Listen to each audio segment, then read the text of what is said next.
சின்ன பொண்ணு வயிறு வலிக்குதுன்னு சொல்லிட்டு ரெஸ்ட் ரூம் போறா. அங்க பார்த்தா அவளுக்கு பெரிய பிள்ளையா ஆயிட்டு இருக்கா. அது என்னன்னு அவளுக்கு ஒண்ணுமே புரியல. உடனே பயந்து போய் அவங்க ஃப்ரெண்டுக்கு கால் பண்ணி கேக்குறா.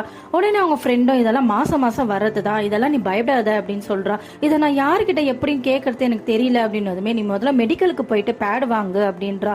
இதுவே உங்க அம்மா இருந்தா உனக்கு என்னன்னு சொல்லி புரிய வச்சிருப்பாங்க. இப்ப வேற வழி இல்ல, நீ அப்பா கிட்ட பேசு அப்படின்னு சொல்லிட்டு அவ போனை வச்சிடறா. அப்பா கிட்ட எப்படி சொல்றதுன்னு சொல்லிட்டு யோசிக்கிறா. இப்ப அவங்க அப்பா கிட்ட போய் அவங்க கூப்பிடுறா. அப்பான்னதுமே அவங்க என்னம்மா சொல்லு அப்படின்னு கேட்டதுமே அந்த பொண்ணுக்கு அப்பா கிட்ட இதை எப்படி சொல்றதுன்னு சொல்லி ரொம்ப தயங்குறா. இல்லப்பா நான் கடைக்கு போயிட்டு வந்துடுறேன் அப்படின்னு சொல்லிட்டு இப்ப மெடிக்கலுக்கு போறா.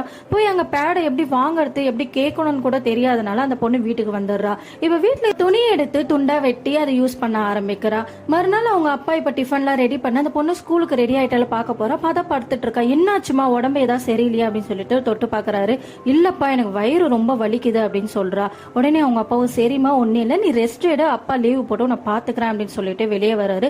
வெளியே வந்தோன்னு பார்த்தா அந்த பொண்ணோட போட்டோல ஐம் டீன் 13 எழுதியிருக்கா.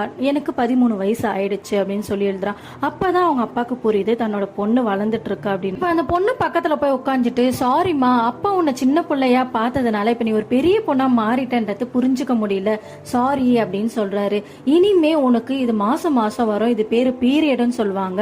அந்த டைம்ல எல்லாம் உனக்கு வயிறு வலி வரும். அப்போ நீ இந்த ஹாட் வாட்டர் பேக்கை யூஸ் பண்ணு, உன்னோட பெயின் எல்லாம் கம்மி ஆகும்.